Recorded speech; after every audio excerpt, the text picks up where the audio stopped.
All right. Welcome, everyone. I'd like to call to order the September 12, 2024 regular governing board meeting with executive session.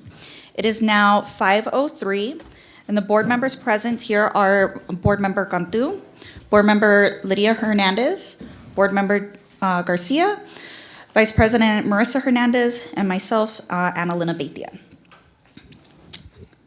We have one announcement. This meeting, as well as future board meetings, will not be live streamed. Instead, they will be recorded and made available on the Cartwright YouTube channel shortly after the conclusion of board meetings. On to item 2, Pledge Allegiance wow, that was wrong of me. A Pledge of Allegiance from Justine Spitali STEAM School Scholars.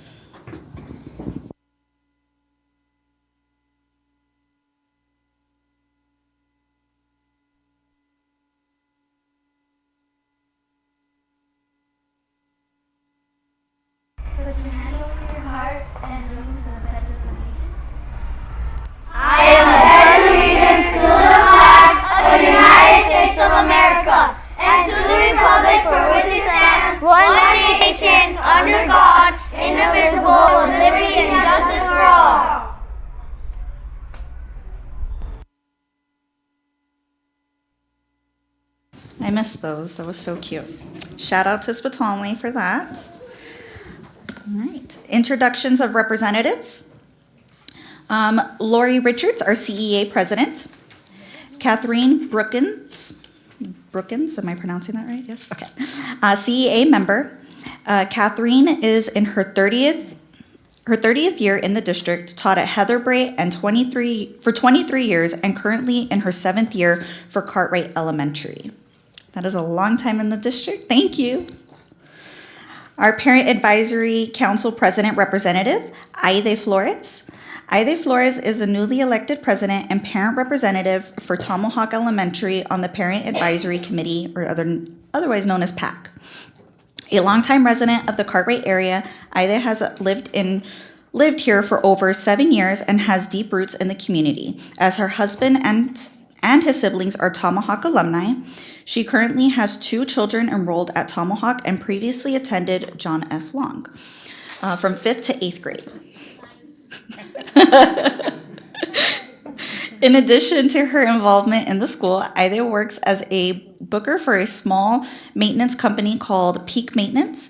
In her free time, she loves to spend quality moments with her family and enjoys camping. Fun. Thank you.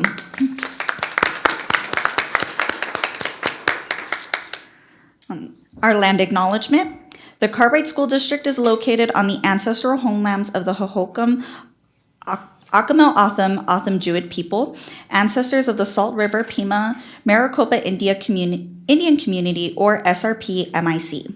We acknowledge the rich oral history, culture of these communities and their ancestral ties to the land. Item 5, adoption of the agenda. I would like to make a motion to adopt the agenda for the September 12, 2024 regular governing board meeting with executive session. Do I have a second? Madam President, I would like to second that motion. Thank you. Thank you. I have a motion by myself and a second by Vice President Hernandez. I'll go ahead and do a roll call vote. Board Member Cantu, how do you vote? Thank you. Board Member Hernandez, how do you vote? Aye. Thank you. Board Member Garcia, how do you vote? I vote aye. Thank you. Vice President Hernandez, how do you vote? I vote aye as well. Thank you. I vote aye as well, and the motion carries. On to item 6, Cartwright School District Number 3 Award of Excellence to Smart Supplies Organization, presented by Mr. Victor Rodriguez.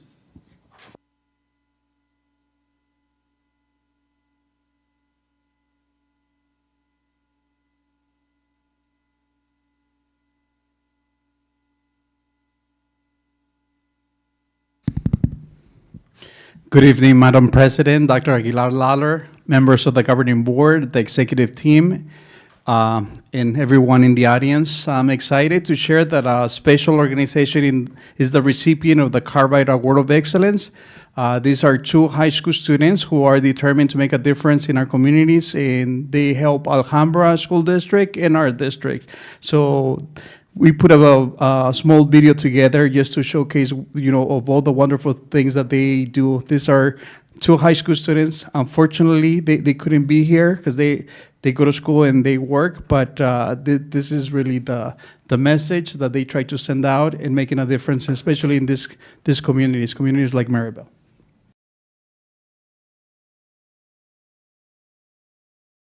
Two teens are teaching an important lesson in compassion on Thursday. Especially with prices going up and the school season coming around, we definitely need to be helping these kids. Together, Catherine George and Michaela Schmall are doing more than just filling bags and boxes with school supplies. All the rest of the supplies will go to the teachers. They're sending a message of hope to low-income students right here in the Valley. It's very exciting because we've been wanting to do this for a while now. The Xavier High Schoolers founded Smart Supplies back in February, an organization dedicated to providing a hand up to teachers and kids burdened by the cost of school supplies. We have a motto, it's one pencil can change a life, because it can. Partnering with their classmates, community, and the Dragon Kim Foundation, they collected more than $600 worth of essential classroom items. On behalf of the Cartwright School District and our scholars, I'd love to extend a warm appreciation to the Smart Supplies organization operating out of the Xavier Preparatory Academy. Especially at a school where more than 40% of students come from families fighting to make ends meet. Your donation of school supplies this year has ensured that over 100 scholars have had a stronger start to the school year because of you. Some of our scholars come to school under-resourced but ready to learn, and those supplies that you donated are going to make a world of difference in making sure that they're prepared and ready to start the year off strong. The teens took care of teachers there too with customized classroom care packages of their own. And when it comes to the subject of generosity, these young ladies are certainly making the grade. You guys are doing great work. We want to improve education as a whole by helping these kids have access to school supplies.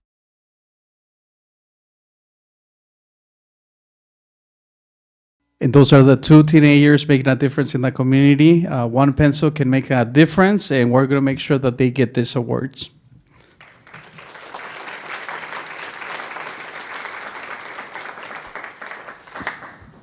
Thank you. On to item 7, Association of School Business Officials, ASBO, Certificate of Excellence in Financial Reporting, also presented by Mr. Victor Rodriguez.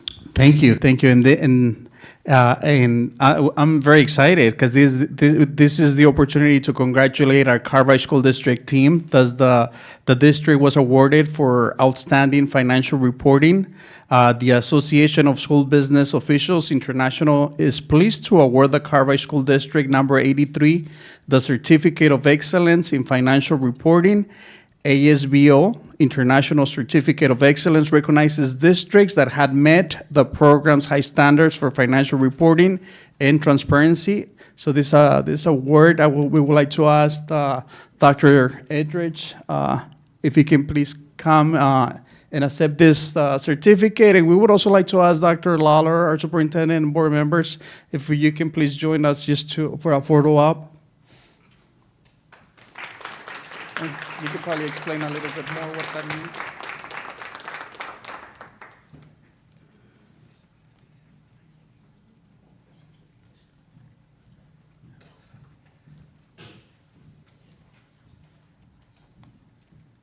Good job. Thank you.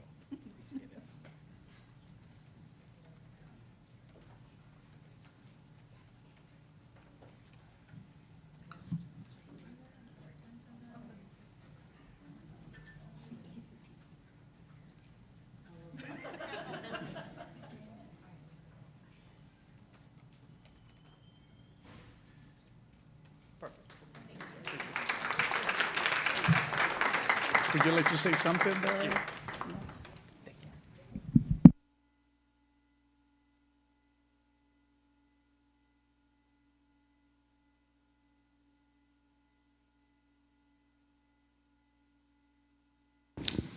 All right, thank you. On to item D, call to the public. Consideration and possible discussion of comments and complaints from the public. The governing board will not take any legal actions on matters raised during this portion of the meeting unless the comments and complaints pertain to items included on the agenda. The governing board president will set applicable time limits based on the number of public comments received. Up to 3 minutes time limit is set, and all are asked to adhere to this limit. The governing board may direct staff to study matters raised by the public or to reschedule those matters for a future consideration, discussion, or possible action at a later date. Do we have any call to the public? No. All right. On to item E, consent agenda. Our adopted rules of parliamentary procedure provide for a consent agenda listing several items for approval of the board by a single motion. Items listed under the consent agenda have gone through a review and recommendation process.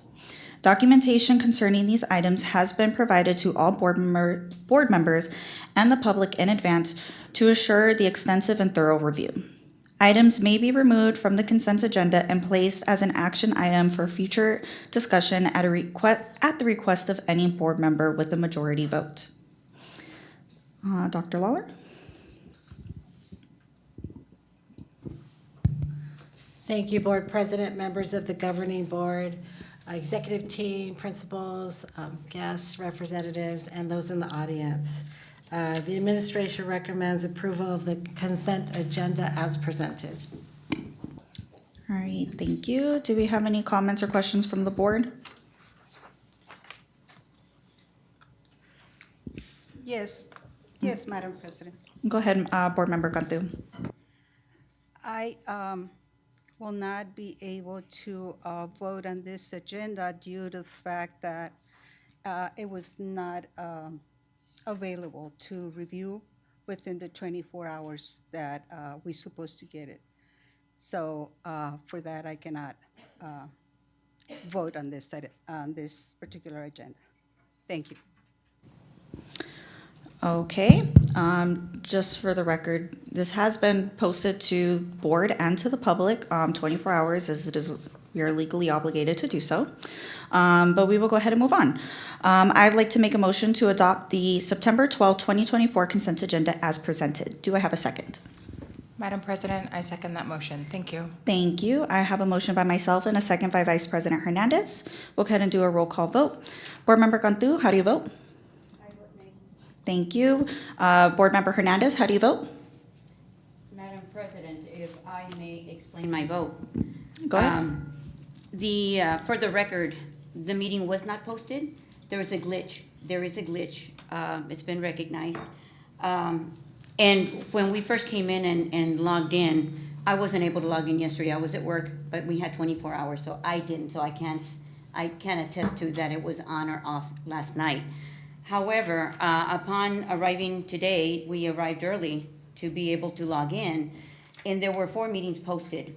It was the 2 meetings that were posted were meet and confer, and the second item was a meeting for administrators, an administrators meeting that took place, and then the third was a summary, and the fourth was the no quorum meeting.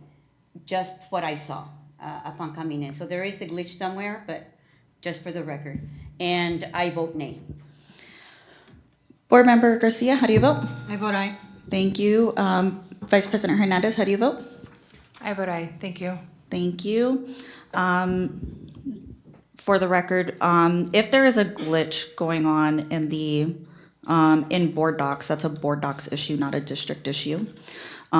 So maybe that's something we can talk to board docs on, but I know for a fact that we flipped this to the board last week, so we've had plenty of time to look at the agenda, not just 24 hours in advance. That's just for the public. But with that, I will be voting aye, and the motion carries. On to item F, we have none. So on to item G, report summary of current events. Dr. Lawler. Thank you, Board President, members of the governing board, executive team, principals, and guests and audience. First, I'd like to start with congratulations. Congratulations to Justine Spitali STEAM School. The Arizona PBIS Awards, our Positive Behavior Intervention Committee, recently recognized Spitali with the Level 4 award. The award recognizes schools for successful implementation and outcomes with school-wide positive behavior intervention. So congratulations, Spitali.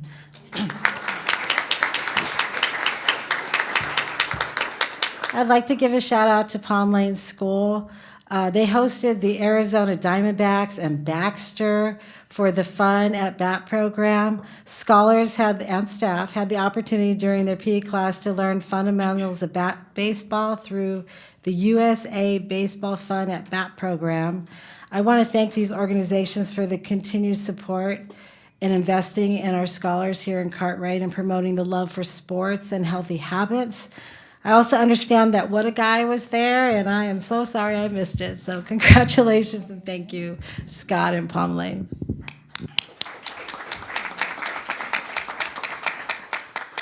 We had our first educational support professional forum today. I want to thank our CEA leadership and Jesse for being in attendance, along with our ESP director, Mr. Cota. I look forward to problem solving and celebrating all the wonderful things with our ESPs and all they do for the school district. This week, I also met with our new Parent Advisory Council, and I would like to say congratulations again to Mrs. Aide Flores, proud parent of Tomahawk, and congratulations for being our new president elected on that evening. And again, thank you for being here. I know your time is very valuable, so thank you. I hope everyone's school year is going well. And now I am so excited to ask Vivian Nash, principal of our Social Sciences Academy, to come forward to introduce the next presentation, Election Education Promoting Family Conversations About Civic Engagement. Principal Nash.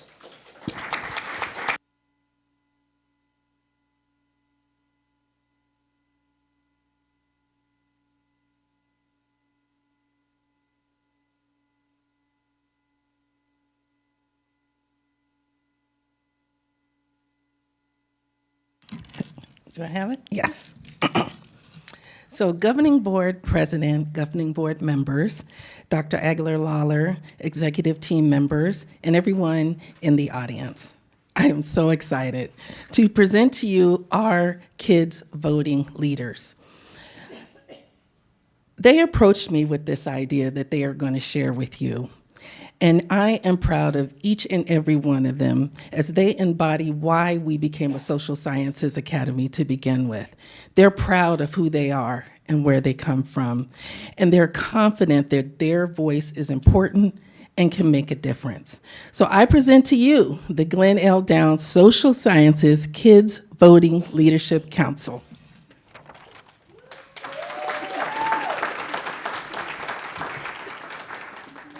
Hello everyone, my name is Marado Arives and I'm in Leadership Council and Kids Voting, our goal, which is we will provide election education and provide family conversations about civic engagement.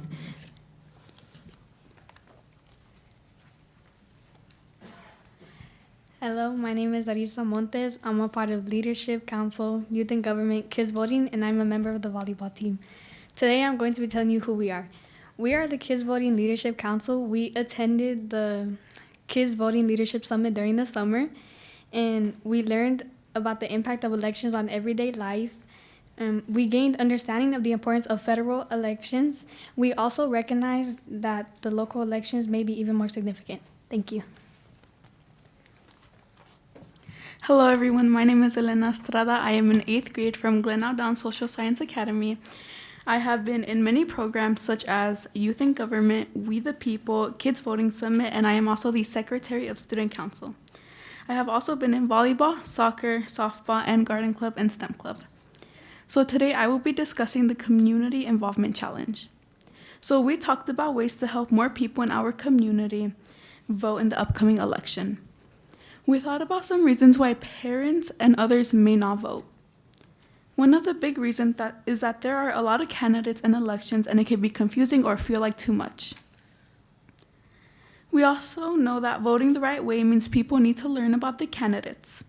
Now, we want to come up with ideas to make it easier for the people to understand the candidates and feel more secure when they vote. Thank you.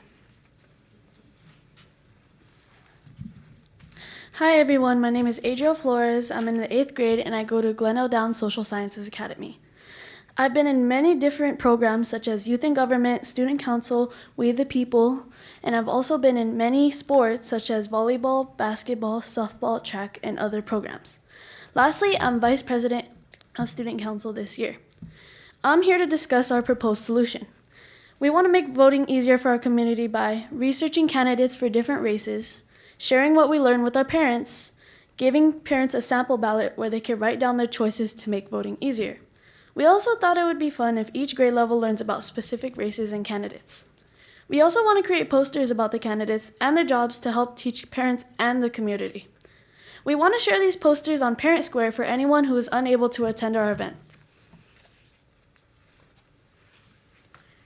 Hello, my name is Anna Martinez. I'm in 8th grade and I'm also currently in Youth in Government, We the People, and I was in Kids Voting during the summer. I was in softball and volleyball this year. Well, I was in softball last year, but this year I'm in volleyball, and I'm also the president of student leadership this year. So what I want to talk about is connecting with Glen O'Downs' mission statement. We want to build a community that cares about voting and getting involved. We want to encourage families to talk about elections and why they're important. We want to help students become smarter and more informed citizens of the world. We want to focus on learning and respecting different cultures. We want to give students and family the power to make a difference in the community and around the world. Thank you.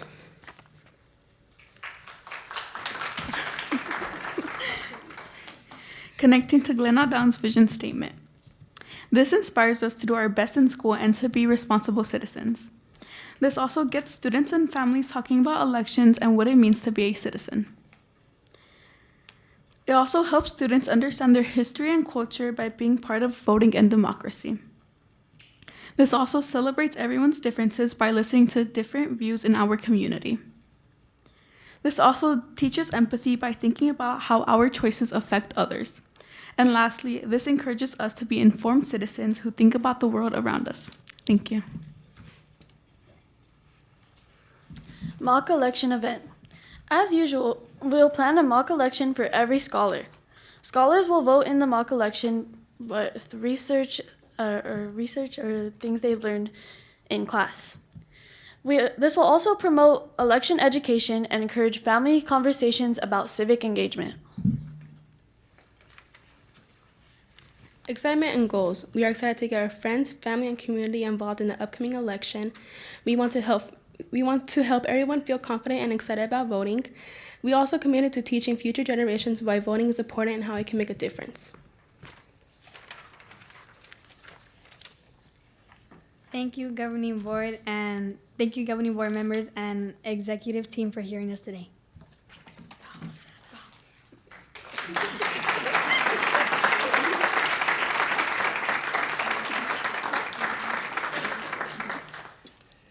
So you see why I'm so proud of them. Are there any questions? Do we have any questions or comments from the board? I do. I have a lot, actually. I'm gonna keep it limited though, but mostly it's because I'm just super excited and proud that y'all are doing this, because I mean, y'all just learned how important elections are, and I think the biggest thing I take away from what you all are doing is the fact that you guys have an advantage that I did not have. I did not get involved this young. And you guys have the advantage to, right out of high school, be very aware politically of what is going on. And although I did that right out of high school, having to play that catch-up game of how do you learn how to research candidates that are running? How do you know, like, there's so many different things about registering to vote and where you can go and vote. I mean, you guys all just learned this, right? So learning that so young, when it's time, y'all are gonna be ready. And so I just think that that's super exciting that you guys have that advantage over most people. And then the fact that y'all are gonna be able to educate other people in our community, not only your peers, but the adults in your life and the adults in the community, because there's still things that we don't know, right? And then the biggest thing too with elections is things change consistently with elections here in Arizona. So keeping up with that and being able to educate our community is gonna really pave the way of how this community votes. I do want to leave you guys with a fun fact. This district and where we live, we do not have a lot of people that turn out to vote. That means that there are a lot of people that are registered to vote, but most of them say, I don't care, I don't want to, or I don't know, right? And the average voter is 27 years old. And so those people don't come out to vote in elections, and you guys have the opportunity to go in and tell them this is why you guys should be voting. So I really, really appreciate what you guys are doing, and I look forward to coming and seeing what the event that you guys put on. So thank you. Thank you. Acknowledge their parents and teachers. Oh yeah, all of the parents, all of our staff from Glenelg Downs, if you'd like to stand up so we can acknowledge you.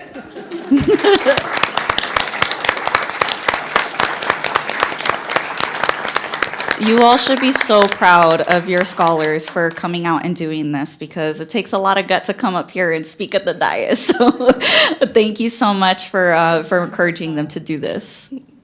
Thank you. Thank you. Yeah, Vice President Hernandez.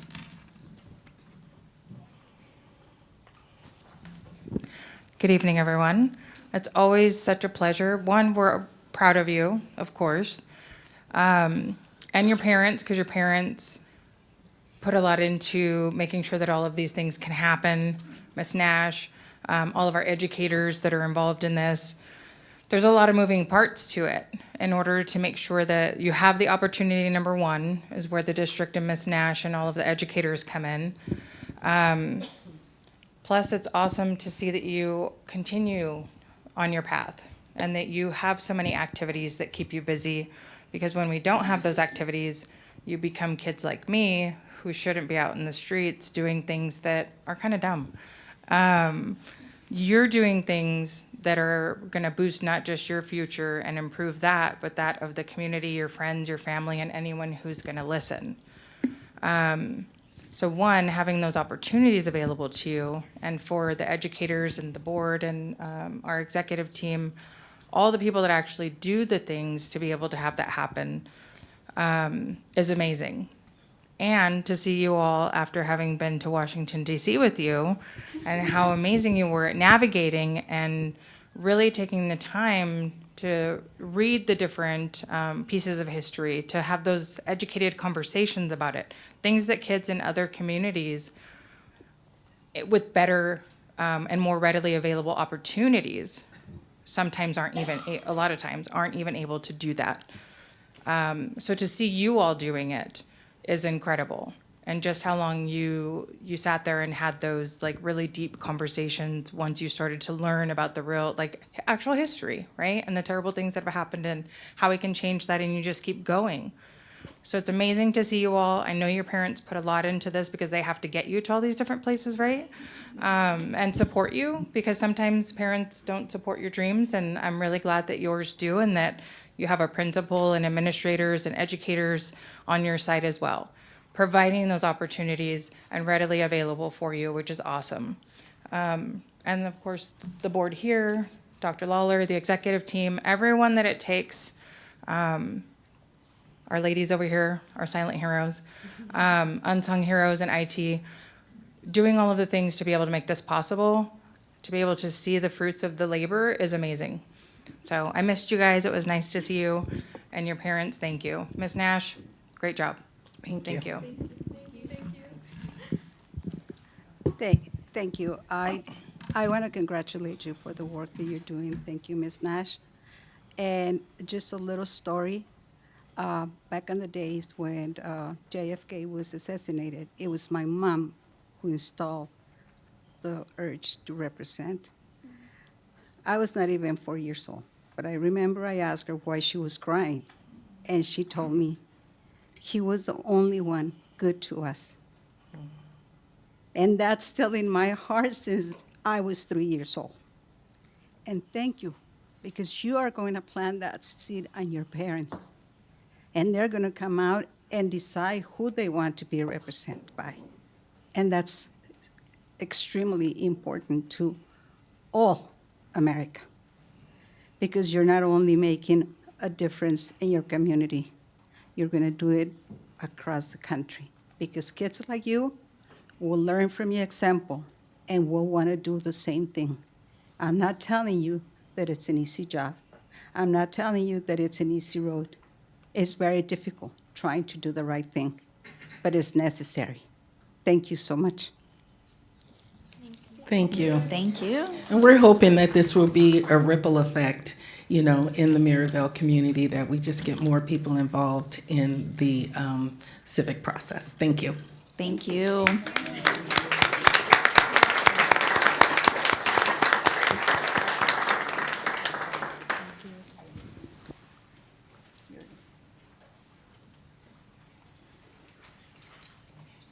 All right, other information and discussion items. Number one, our art display. Our vice president is going to read this. I'm going to go to the bathroom. Well, hello, everyone. All right, so I get the honors of reading the Cartwright art display, which I absolutely adore. The 2D display is our Cartwright Honors Art Summer 2024. Some of the art is in the back of the room, on your right to the back, and then some of it is to your left over here. The art teacher is Charlene Lear, Allison Pang, and Amanda Duncan. The title of the projects is Observational Still Life Drawings, Ships in a Bottle Using Scale, and Mixed Media Portraits. Grade levels that participated were 4th through 8th grade, and it's from Cartwright School District scholars and other various schools. The principals were various. The program was hosted by Teresa Trujillo at Raul H. Castro Academy of Fine Arts. And this summer, Cartwright Honors Art Scholars had the chance to work with various teachers from across the district to try their hand at a number of exciting materials. Ms. Lear from Long walked scholars through an observational still life drawing based on the art of Jim Dine. In addition to drawing, scholars learned shading, value, and painting techniques. Ms. Pang from Peralta helped scholars understand the use of scale, overall size, in their artwork by studying the art of Claes Oldenburg. Klaus? This is why we're here. Sorry about that, everyone. Scholars then created a ship in a bottle using drawing, colored pencil, and chalk techniques learned throughout the project. Finally, Ms. Duncan from Spitolny explained portraiture through the eyes of Jean-Michel Basquiat. Through his work, scholars learned about mixed media portraits that include various mark-making techniques, symbolism, and rhythm. While listening to various jazz rhythms, scholars took a mixed media approach to their work using markers, colored pencils, crayons, a watercolor wash, and paint markers. The 3D display, which is located outside of the boardroom as you're walking in, is from art teacher Jess Weaver. The title of the project is 3D Dragon Eye Sculptures, and grade levels participating were 4th through 8th from the Cartwright School District and various schools. Again, the program was hosted by Teresa Trujillo at Raul H. Castro Academy of Fine Arts. So the Cartwright Summer Honors Art Scholars started by learning about the history and myths tied to dragons with Miss Weaver. Scholars were able to learn about dragon lore in both Eastern and Western cultures before sketching their own dragon eye. Scholars created the dragon's eyeball using paper and glass floral beads. Next, the beads were attached to a sculpture base using Model Magic, a modeling compound. Using color theory and warm or cool color groupings, scholars mixed their own colors for dragon skin using both markers and Model Magic. The skin was built around the glass bead, creating a fantastical dragon eye sculpture. If you get an opportunity and you have not been able to get a closer look at the art displays, they are throughout the boardroom and as you're exiting or entering the boardroom in the glass cases. Thank you for the use of the word fantastical. Congratulations to everyone. All right, thank you, Vice President Hernandez. Item 2, update holiday programs presented by Dr. Perez.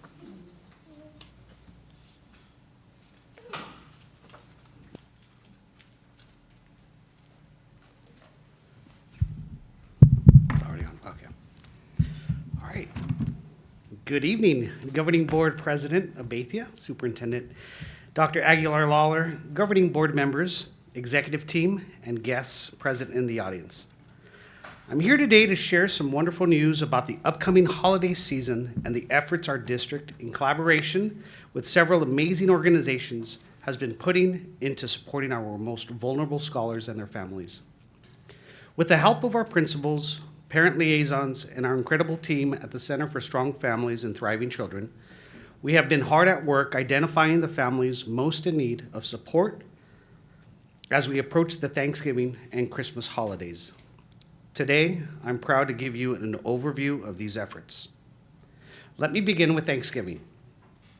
Thanks to the ongoing generosity of Sergeant Terry Locker and his network of community supporters, including the West Valley Mavericks and the Angels on Patrol, they will distribute 145 Thanksgiving food boxes, including turkeys, to our neediest families. This is an effort to ensure that families in our community can celebrate the holiday with a healthy meal, something that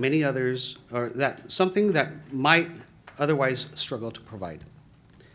In addition, our refugee families, many of whom face unique challenges, will once again receive Thanksgiving meal boxes and a turkey certificate to be redeemed at one of our local markets from Northwest Christian School, NCS.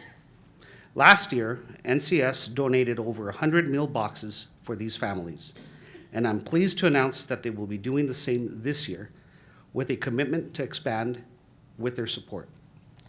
This partnership has been a true blessing for our district, and we are grateful for their continued generosity. As we move toward Christmas, I'd like to highlight the incredible work being done by 3 outstanding organizations. First, we have the Helping Others Together, or HOT, Sugar Plum Fairies Holiday Program, which just closed its nominations on September 9th. Through this program, 275 families who are experiencing financial hardship will be sponsored. The assistance provided by HOT will help bring some much-needed holiday joy to these families during what can often be a very stressful time. Next, we are very grateful for the ongoing partnership with the Salvation Army, the Angel Tree Program. This year, they will be sponsoring 800 families, ensuring that children 12 and under receive gifts this holiday season. The Salvation Army Tree Initiative has long been a pillar of holiday support in our community, and we're proud to be part of it again this year. Additionally, we have Milia Promotional Services, MPS, 20 Days of Giving, another Angel Tree program, which will provide gifts for 50 of our middle school scholars. This program ensures that some of our older students are not left out of the holiday cheer. The impact of receiving personalized gifts during the holidays cannot be understated, and we are incredibly thankful to MPS for their commitment to our scholars. Lastly, I want to share details on our Shop with the Cop event scheduled for early December. This event allows 25 of our scholars to go on a shopping spree, each receiving a $200 gift certificate to buy Christmas presents for themselves and their families. This experience is not just about the gifts, but also about the connection our scholars build with our Phoenix police officers, helping to foster a positive relationship within our community. All in all, through the efforts of these organizations, our district is positioned to support close to 1,400 families this holiday season. We know that the holidays can be a challenging time for many of our families, and I am so grateful that we have these incredible partnerships in place to help make the season a little brighter for those in need. Before I close, I would like to take a moment to acknowledge the hard work of our principals and parent liaisons who have been critical in identifying these families, often working under tight deadlines to ensure we meet all requirements to these programs. A special thanks to Ms. Andrea Barrera, Mr. Marco Reese, and Mrs. Vanessa Chavez, our family engagement coordinator, for their dedication and commitment. These events would not be possible without their tireless efforts. And finally, I want to express my gratitude to our executive team. Their work in creating and maintaining these relationships with outside organizations is what truly allows us to build bridges and bring much needed support to our scholars and their families. It is not just about meeting the basic needs, it's about creating moments of joy, hope, and community for those who need it most. Thank you for your time and support. I'm looking forward to a holiday season filled with giving and gratitude as we come together to uplift our scholars and their families. Thank you.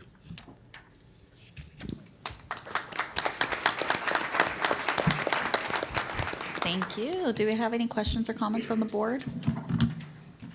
No. I actually do have a question. So we are giving, well, not we, but we are getting food boxes for our refugee families. Love that. Either way, people need to eat. So I'm just curious, are these food boxes going to be accommodated to their religious beliefs? Because I know that we have some refugee families in our community that may or may not celebrate Thanksgiving or celebrate it in a different concept than what our traditional norms are here. So can you kind of explain more what that looks like? Yes, Madam President, Ms. Bethia, Dr. Lawler, board members, executive team, and those in the audience. Great question. I know that the last years, the food boxes were all just, again, canned goods and other items. That's why they get that certificate, meat certificate, that they can then take it to the local market, or I think last year it was Fry's. And there they can buy whatever kosher meat or whatever meat that they are allowed to eat. Mm-hmm. I was under the impression that it was you go in and you get a turkey. Yeah. So, but that's better. So yeah, it's a meat certificate. That's what got it. Got it. Mm-hmm. Okay, awesome. Thank you. You're welcome. Any other comments or questions? Yes. Go ahead, Ms. Cantu. I just want to thank you, Mr. Perez, and everybody involved in this nice gesture from the district. It takes a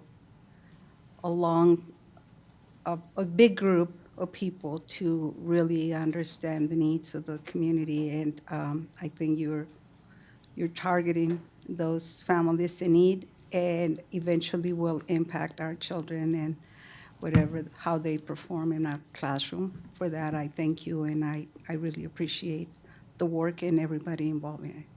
Thank you. Thank you, Ms. Cantu. Again, the principals need to be commended for it, because they're the ones that are identifying these families and students. And I know that, I sent them multiple emails reminding them, and, the deadlines are there, and they get back to me and let me know that they're finding them, but we're getting them. That's good. Thank you. Awesome. Well, thank you all for what you're doing, and everyone in our district for making sure that these families' needs are met. So thank you. Thank you. All right. On to item 3, introduction of Meet and Confer representative team, presented by Dr. Aguilar Lawler. Thank you, Board President, Governing Board, Executive Team, Principals, and guests and representatives. I'm really excited. Apparently today was our first Meet and Confer meeting of the school year, so we just started early. I'd like to introduce the board team. First, Emma Howdegi, our Deputy Superintendent of Human Resources and Educational and Family Services. Dr. Derek Etheridge, our Executive Director of Business Services. Allie Silva Gilbert, our principal from C.W. Harris. Sean Little, our Assistant Director of Special Services. And Jessica Larson, our Director of Teaching and Learning and Educational Services. For our association team, we have our Meet and Confer Chair, Jessie Lee. Our K-8 representative from Borman, Don Wood. Chrissy Nabe, our middle school representative from Estrella. Leslie Sowers Abal, our preschool representative from the CECC. And Deborah Gonzalez, our ESP representation from Sunset. So I just wanted to say thank you. I know it's going to be a lot of work, and we're really looking forward to the process this year. If there are any questions from the governing board, thank you. Thank you. Any questions or comments from the board? All right. On to item 4 then. Thank you. First reading for information and discussion regarding Arizona School Board Association ASBA Policy Advisory 788-791, Volume 36, Number 3, dated July 2024, presented by Emma Hadigi.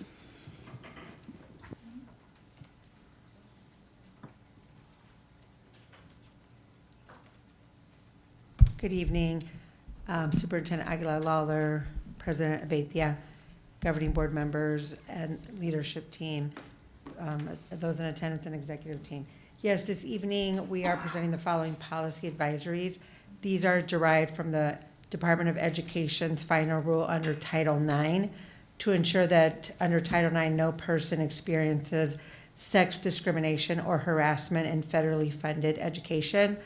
The final rule protects against all sex-based harassment and discrimination for all persons. It clarifies schools' obligations to take prompt and effective action, communication, non-discrimination policies, and this will protect our students, our employees, and applicants from discrimination based on pregnancy or related conditions, and it also protects students and employees from retaliation. This does not impact athletics, so if you look through the policies, a lot of the changes are changing the term from sexual harassment to sexual discrimination. And so this is our first reading for information and discussion. And these are ASBA policies approved. All right, thank you. Do we have any questions or comments from the board? All right. On to item 5, first reading for information and discussion regarding Arizona School Board Association ASBA Policy Advisory 792-800, Volume 36, Number 4, dated July 2024, presented by Dr. Aguilar-Lawler. Thank you, Board President, members of the governing board, leadership and principals, and those in the audience. Most of the following policy advisories are derived from the 56th Legislature Second Regular Session 2024. The exhibits were updated to align with the language and statutes. So the first policy advisory is 792 BBA Board Member Qualifications, 793 GCF Professional Staff Hiring, GDF Support Staff Hiring, 795 IHA Basic Instructional Program, 796 IKF Graduation Requirements, 797 JFABC Admission of Transfer Students, 798 JFB Open Enrollment, JFBR Open Enrollment, PA 799 JHD Exclusions and Exemptions from School Attendance, JHDR Exclusion and Exemptions from School Attendance, JHDEEA, exclusion and exemptions from school attendance, JHDEB, exclusions and exemptions from school attendance, and Policy Advisory 800, JALCDR, medicines and administering medicines to students. We are presenting them as a first read, reviewing them as a school district, and asking the governing board to review them for our second reading in October. Thank you. Thank you. Is there any questions or comments from the board? No. All right. Thank you. We're moving on to number 6. First reading for information and discussion regarding proposed revision to policy JJE student fundraising, presented by Dr. Etheridge.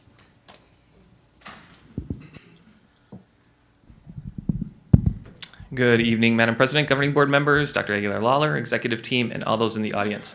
This is the first reading of policy JJE student fundraising activities, and there were 2 changes that were made. The first one is our previous policy was written to allow the superintendent or superintendent designee to approve fundraisers. We did receive some guidance from our audit consultant that really that should be retained by the governing board.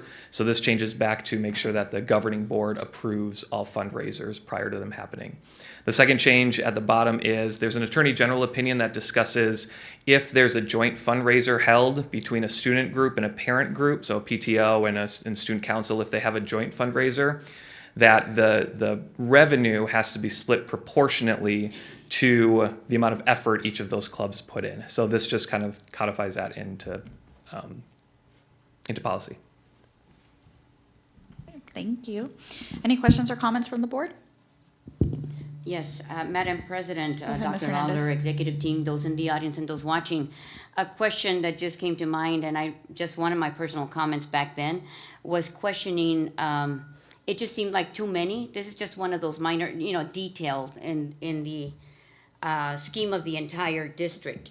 But we were making policy changes, giving or authorizing, giving permission to the superintendent, which I question. I just thought it was too much.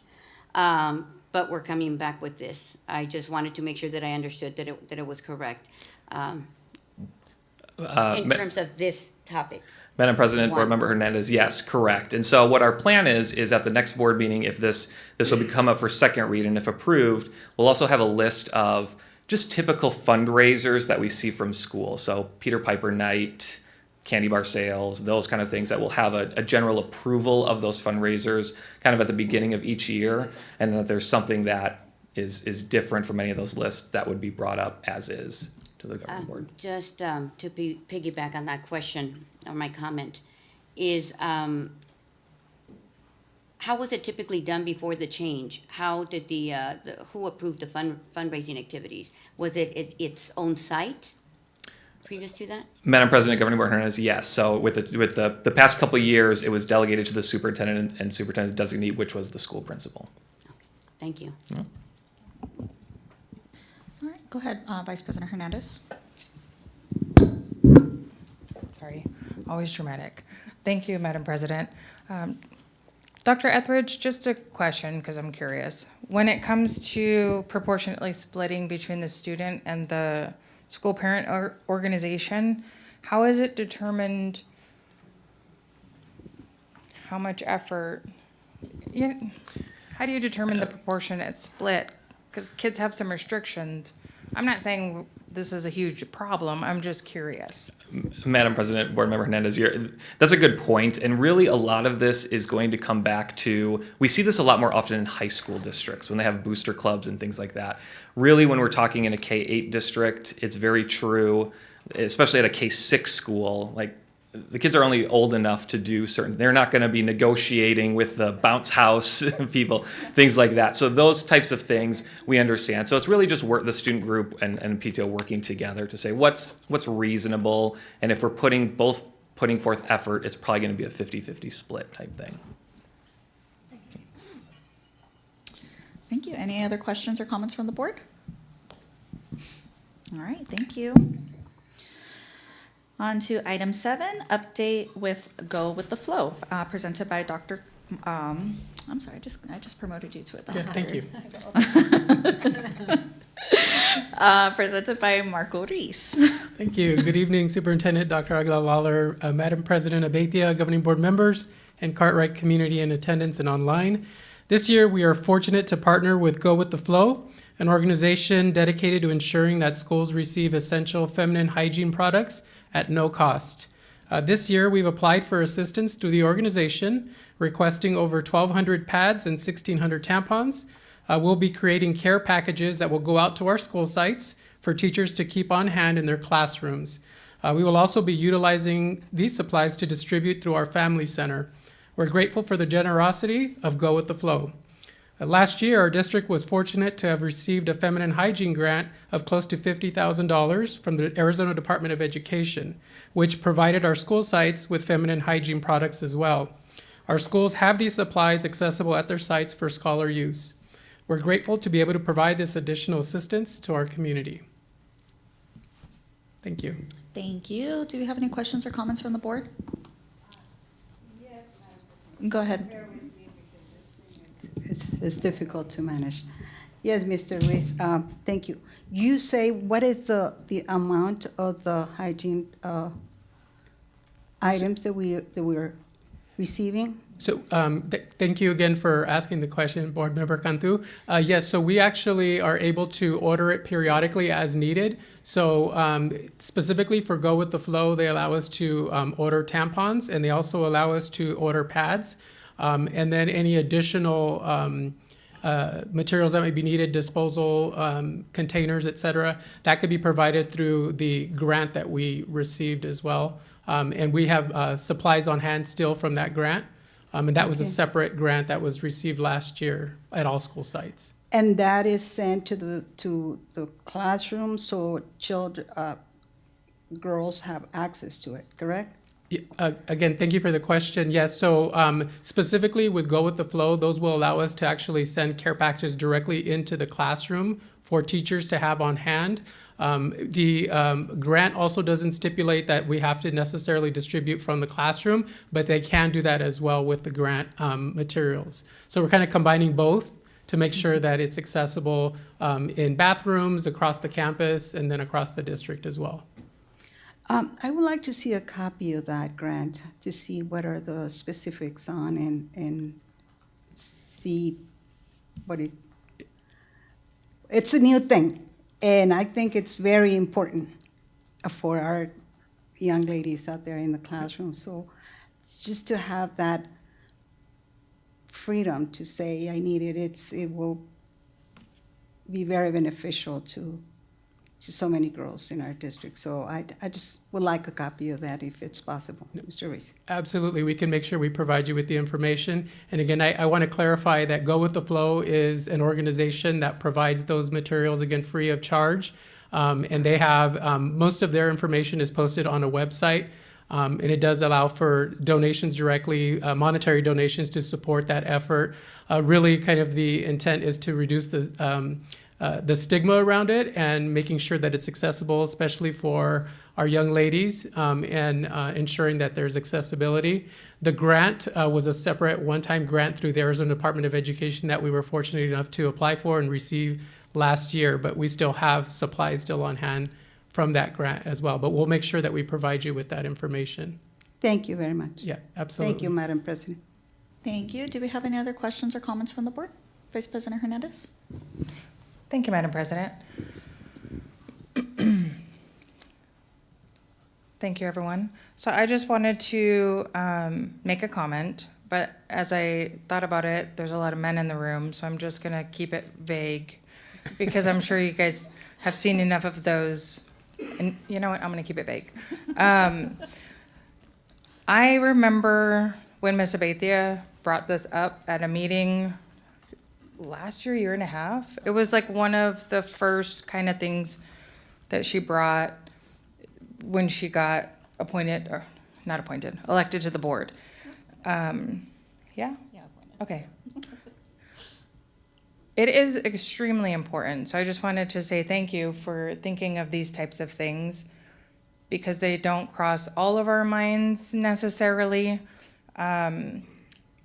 But it is really important because there is a lot of stigma around it, and some children don't have the relationship, unfortunately, with their parent where they can have that open conversation, or the parent is taking part in, this isn't live right now, so like puberty watch, you know, like teaching their child about the different stages of things and what they might need and having them prepared for when that happens. We see it in the movies all the time when the girl's all freaked out because, you know, she got that thing for the first time at school and it's embarrassing. It really is, and it can be really shameful if you can't talk to your parent. So as one of those children who is now an adult and does the whole, let's look it up and start going through this whole process so you're ready and you have a little bag, this is an incredible opportunity for our scholars and for our educators and our support professionals to be able to help our scholars have what they need. And when they can't have that conversation with their parent because it's embarrassing or their parents are busy or whatever it is, it's incredible to know that our educators have it and that it is a thought process because people think we just teach. But we've talked about it before, you're nurses and doctors and counselors and therapists and like all kinds of things, right? Secondary parents and I just wanted to say thank you for the effort. Thank you, Marco, and everyone that makes it possible for these types of things to happen and everyone that's able to provide it for being that safe haven for our kiddos, because for women it is, since this is a woman topic, this is a very difficult thing to not have access to. So thank you. I just wanted to say I appreciated it. Thank you. Board Member Hernandez, you have a question or comment? Go Yes, ahead. thank you, Madam President, Dr. Lawler, executive team, those in the audience and those watching. I just want to say kudos. There's going to be opportunities where we as legislators get involved in conversations, especially around budget and working with the organizations to help us identify. We don't know it all, but there are organizations that come to lobby at the state capitol to let us know what the needs are. And as legislators, we've got to make monies available. I want to personally send out a shout out to Representative Amla Hernandez, Consuelo Hernandez, the Hernandi Group, and others and organizations for identifying, especially around women's issues. Not the only one, there's several more, but to making those monies available. And Thank you. Thank you, our team, for applying for that. Thank you. Thank you for the update.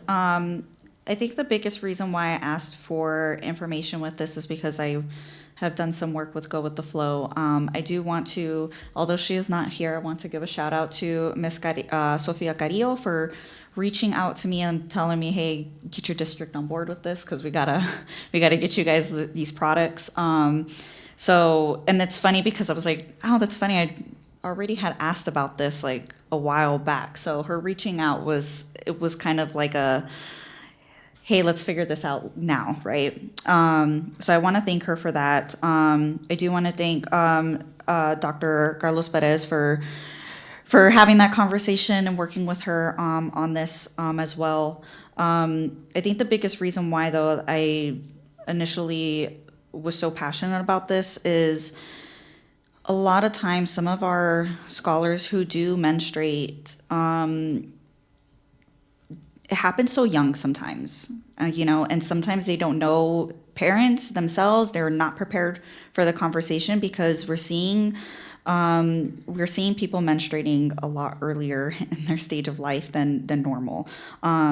So I know that for some people that can be very scary. Also, just even some of us you're at that age, it's just not regulated. And a lot of the time you think it's coming next week, but it's really coming today and you're not prepared for that. And we don't have, you go to the bathroom and then it's like, well, what do I do? And you're looking around and you don't got nothing in your bag, maybe not even have your bag with you. And so having the availability right there in your classroom with our staff is really, that part really makes me happy because I really do want to kind of help.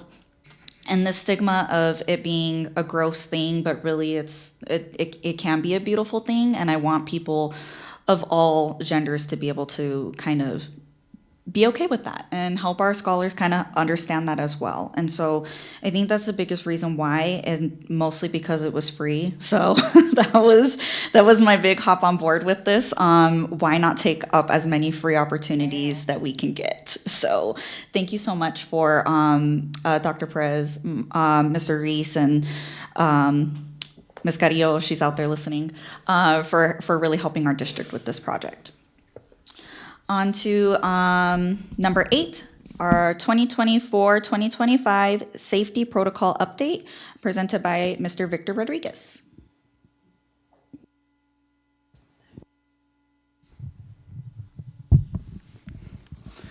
Good evening, Madam President, Dr. Aguilar Lawler, members of the governing board and executive team, and also those in the audience.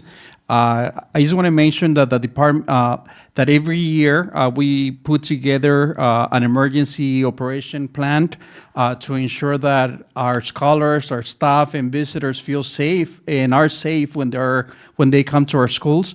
So I want to say that Adam put a plan together for the district, and this is going to serve as a template to ensure that every principal can create an individual plan and also have a backup just in case any of the people assigned are not available. They would always have a backup and somebody who can take over and somebody that is going to be available.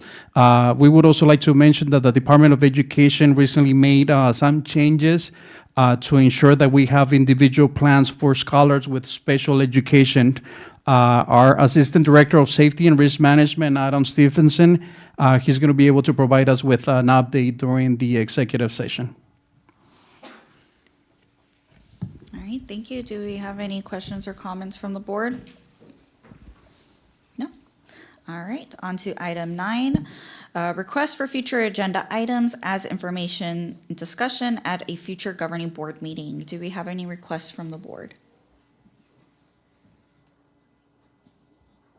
Board Member Cantu? Yes, Madam President, Dr. Aguilar Lawler, members of the board, executive team, and all in the audience. I would like to request again a report of the conflict of interest that we have in file. I did request it in the past, and I just look at this binder here that is asking for my signature to sign a conflict of interest, see if we have a report of all the conflict of interest that we have on file and be presented to the board. I will really appreciate that. Thank you.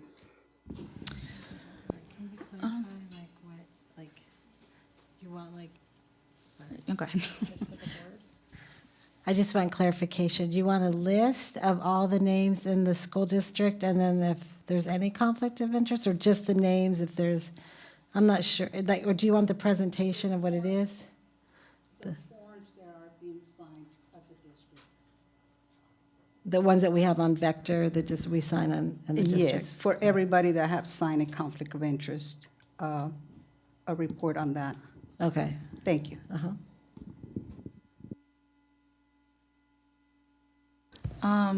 Okay, we'll go ahead and do consensus. Do we have our little cards, or? I don't know if we have our cards up here or not. I'm not even clear. What are we asking for? So, The document itself for everybody? Or just the people that have a conflict? A piece of paper? I'm not sure. Is there a report?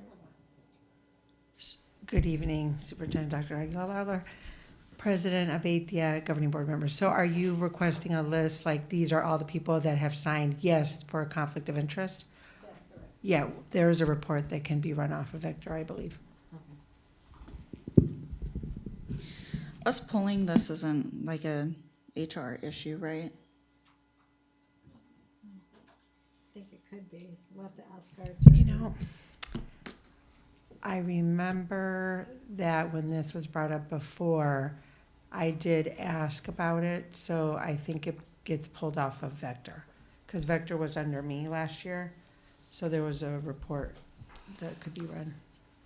I mean, we did have this request. We just can't bring the papers because we're on Vector. We did have this request by board member Gantu a couple of meetings back, a few months back, and we did have the information available, but board member Gantu wasn't present at the meeting, so we really didn't do anything with it. Okay, I think if it isn't a conflict of interest with or as an HR issue, I guess we can move forward with asking consensus of the board of what we want to do. I do not have a little thingy, so, but we have our cards. So if you, I guess, if the board has consensus, we can put up the consensus or not for this item or for this request. Before doing so, I just want to remind the board that it's a public records request. I just asked her when she made, because I don't recall her making I didn't recall her making the question. That was back like March or something like that, When she was April. board president, I think she asked it of the superintendent. And then the is what she following just meeting, responded to me. yeah, Okay. and then the following meeting, when we had the information, you weren't available, you weren't here at the meeting to see the information. So the information was at the next meeting, based off of the request, but you weren't here at that meeting to have that information. So, I mean, if you can do a public records request, I would suggest doing that then. Duly noted.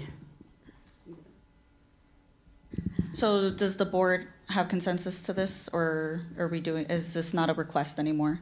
It is a request. A request for this to be a future agenda item? Okay.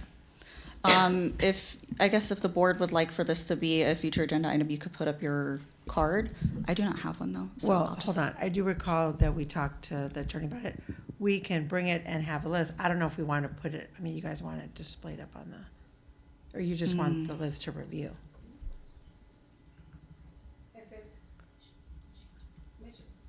Ms. Haragi, if it's a public record, it can be put up, right? I don't. It depends if it's an HR issue, I guess. Whatever. Excuse me, our public records request expert. Oh, that's me. Just walked out of the room. If it is a board consensus, we will look into it and make sure that whatever, even though there's a public record request for all kinds of things, it just depends what it is. And it has to go through Mr. Rodriguez's office, and typically either HR, or if it's a question regarding something that could be a policy, then they might run it through a district attorney or something like that. So if it's a consensus, it would still run through what could actually be presented, so. Thank you. So it's going to be, it's only happening if it's taken to the, if it's approved by the board, right? If we have consensus. Is the only If we way. have consensus, yes, yes. Okay. And I believe it's if we have consensus and it's approved, there isn't any legal reason why we couldn't. So I guess the only thing that I would be curious about is what the request is to be used for, because it's not something that we typically would be asking for. I can't even think of a reason for why we would want that information. Is there a potential that you feel there is a conflict of interest somewhere, or? Madam Vice President, I think that it's just simple information that is shared through the agenda with the public. And I don't think that we have used in the past any information on the agenda to be treated differently than information. So what I'm getting out of this is that you want this information to then, so we can discuss it, so then we can put it on the agenda for people to see in the future? I don't understand. Okay, is it possible that I can Rosa Cantu, get a report of the conflict of interest from everybody in our district, employees, administrators, board members, so I can look at it? That's all the information I'm asking. You don't want to share it on the agenda? It's perfectly fine. But can I have access to that report? Last time I talked to Christine, she said they didn't have access to that report at the time I requested. So that's all I'm asking. Yes, go ahead. Thank you, Madam President, Dr. Aguilar Lawler, fellow board members, executive team, everyone in attendance. I hear what you're saying, and I think that since this was already brought up previously, to be able to, I think that we could, since it was brought up before and presented before, to just give Mrs. Cantu the report that she's asking for, rather than becoming an agenda item. Thank you. Thank you, Board Member Garcia. My only concern, and I know this probably isn't the place to do it all, but my only concern is that we are not privy to every piece of information regarding the district. As board members, we have one, this is just a quick overview, one employee, it's the superintendent. Just because we're board members doesn't mean that we're privy to every little bit of information regarding what's happening in the district, personnel matters, things of that nature. That's my concern, which I believe is also the concern that Ms. Abetia has, if I'm understanding correctly. Is this something that we would typically share? Because we are still, there are times where we are, it crosses a line.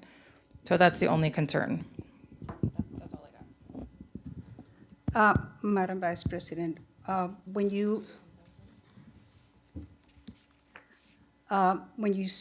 mention that it crosses the line, what do you refer to? I know that it can seem like a simple request, but it may not actually be. Is it information that we as board members have a right to? Or is it information that you then become a member of the public and put in a public records request for? Just the other thing is, my understanding of what Emma said is that what would happen if we were privy to the information and they can provide it is basically the names of the people that have one, but it's just this person has one. They're not going to say this person has one, it's this person, they work here, this is their relationship. My understanding, it's going to be the most basic information possible. Yes or no, here's a name, and that's it. I think that it'll be very important that that has to be discussed between HR and Dr. Aguilar Lawler, and then come to an agreement if I am entitled to that information. And can I ask you something real quick? No, and I did want to clarify, I think when the information was requested before, when the reference was made about Santos, I think at that time, we didn't really know, oh, can we run a report for that? But then it took us a while to figure out how to figure that out. So that's why I think when she mentioned that, we didn't know. So, and I was not in HR, so I think people were trying to figure out how to do it, and then we figured out how to run a report. And didn't we also only pull the conflict of interest of the board? It wasn't conflict of interest of like everybody who has a conflict of interest. Wasn't it just the board that we pulled, or maybe even just to the extent of the executive team?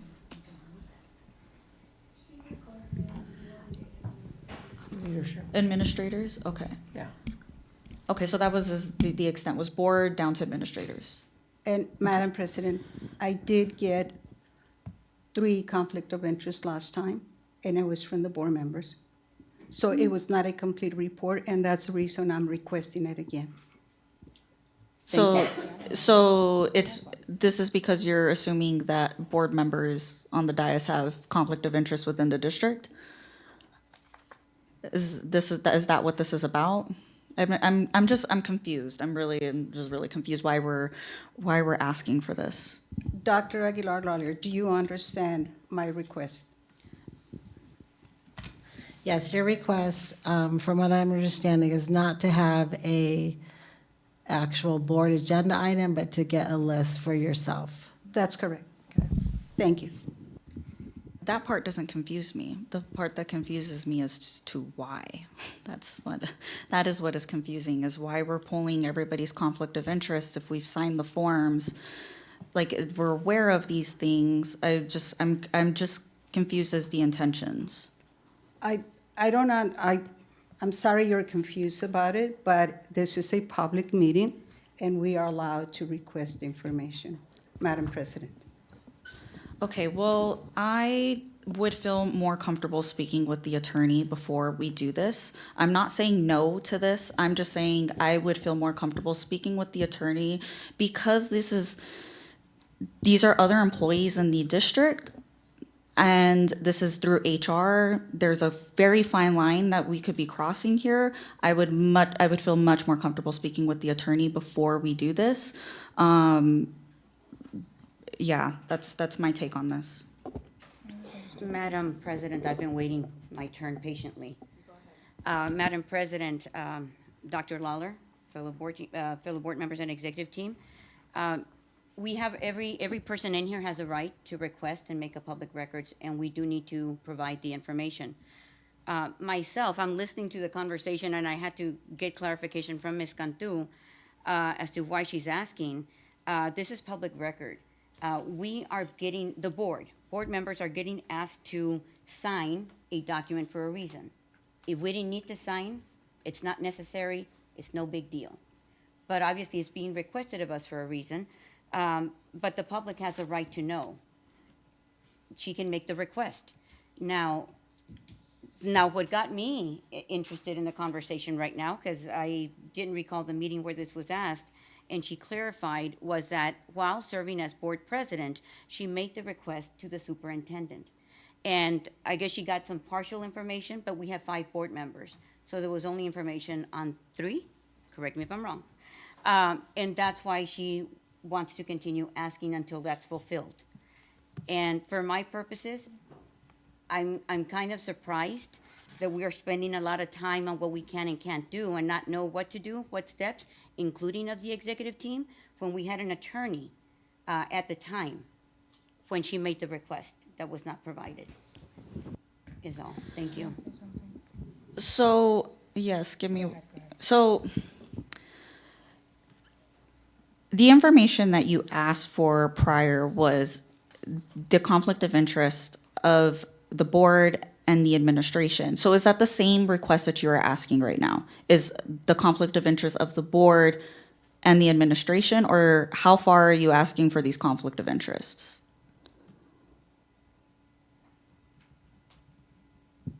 I want a report in all individuals who signed a conflict of interest. So anybody down to an ESP? That's correct. Okay.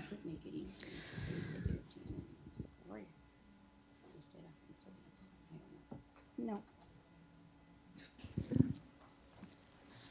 Thank you. I don't believe that we don't know what board members can and can't do, because we do study it. However, as board members and elected officials, I feel that it is important to protect the integrity of the positions of the board and our employees, or actually the district's employees, because they're not really ours. We have one. And if we have issues, we disseminate it through the superintendent. So this isn't an issue of whether or not us board members know what to do, because we've proven 99% of the time that we for sure do. And this is an area where I'm not in favor. I'm not in favor. One, because we don't know what you're going to do with it. And if we really felt like it was just a simple request, we would be in consensus. But quite frankly,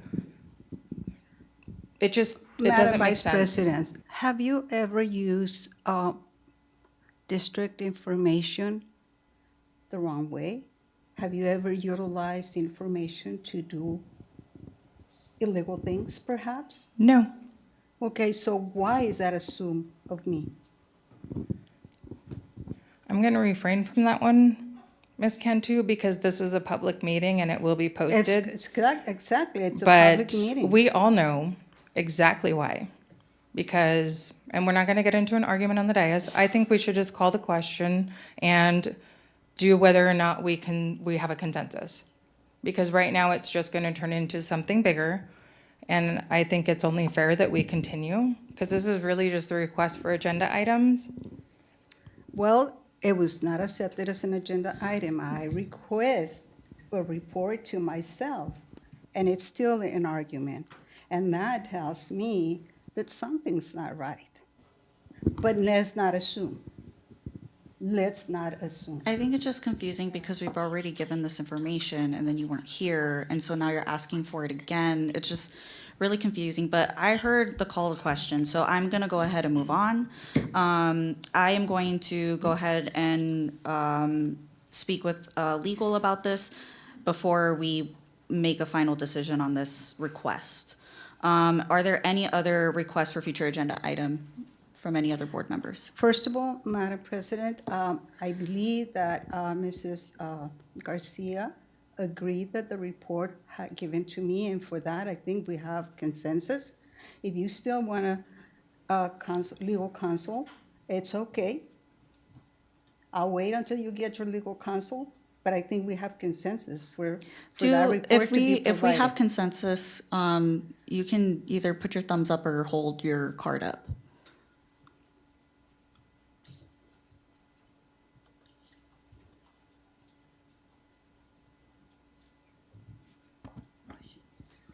May I We say have something? consensus for the report. Yeah. So, yes, I did agree.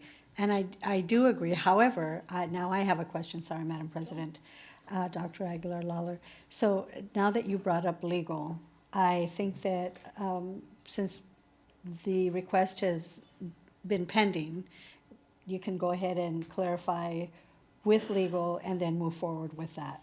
Yes, that's the Thank you. plan, yeah. So it doesn't look like we do have consensus, but I'm not necessarily saying no to this. I'm gonna talk to legal. From there, we will go from there. So, do we have any requests for future agenda items? Madam President, Dr. Lawler, executive team, those in the audience and those watching, I do have a further question for clarification for myself so that I understand what it is that she asked back then and what she received before moving forward with legal counsel, so that I walk out of here tonight understanding what the question is. Ms. Cantu, when you received the information, because it's been said that you did receive it, but you received it incomplete. Why was it incomplete? There was only 3 conflict of interest that were provided to me. Whose conflict of interest did you receive? Just the board? A couple of the board members, yes. 3 board members, but not the 5? That's correct. Okay. Okay, thank you. And if I'm not confused about this situation, I believe that back then, we had an attorney in-house that could get legal counsel in regards to my request. Is that correct, Dr. Lawler? So what was his response to it?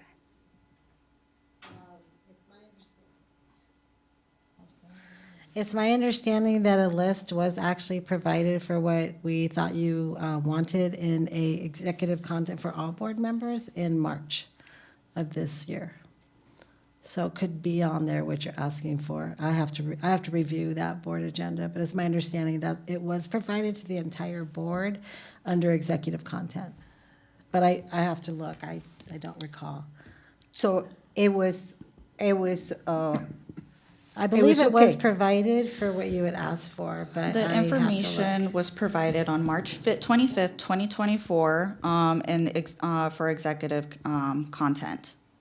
So the information was provided. But, I mean, there was a call to question, so we need to move on from this topic. So if we have any other requests for future agenda items. Madam President, Dr. Lawler, fellow board members, executive team, Ms. Cantu, there's a trend happening here where, for the record, it stays as the record. I just want to clarify, and I just asked a clarifying question. When she requested the information while she was serving as president to the superintendent, she was provided with 3. Was I one of them? They provided you with the conflict of interest forms to you. Only 3 board members. Why did they not submit you? Did they give you an explanation as to why not the 5? No. No. It was just handed like that. So the call to question, so that means that we are moving on. So again, if there are any requests for future agenda items? No? All right, thank you. So we are moving on. Item I, executive session, emergency response plans. The governing board may vote to go into executive session, which will not be open to the public pursuant to ARS 38-431.03A9 for discussion regarding the Cartwright School District emergency response plans. Records, documents, notes, or other materials provided to the representatives pursuant to this paragraph are confidential and exempt from public disclosure under this chapter and Title 39, Chapter 1. All right. Thank you, everyone. We are going to be heading into executive session. Oh, sorry. Wait, This was that wasn't. your motion, right? Sorry, that wasn't on here. I'd like to make a motion to move into executive session. Do I have a second? Madam President, I second that motion. Thank you. Thank you. I have a motion by myself and a second by Vice President Hernandez. We will go ahead and do a roll call vote. Board Member Cantu, how do you vote?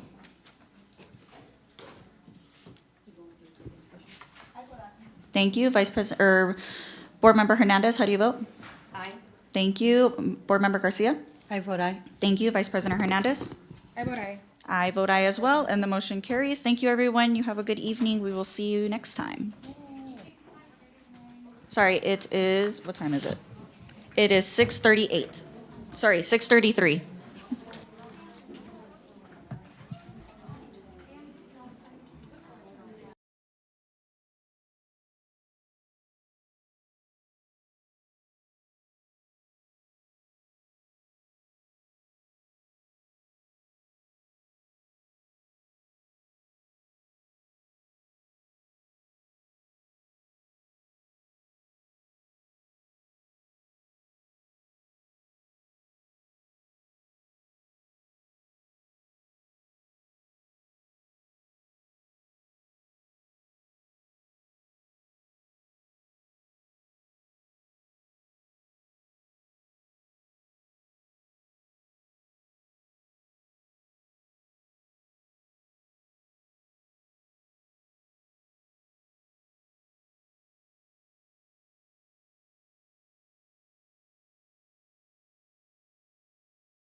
All right.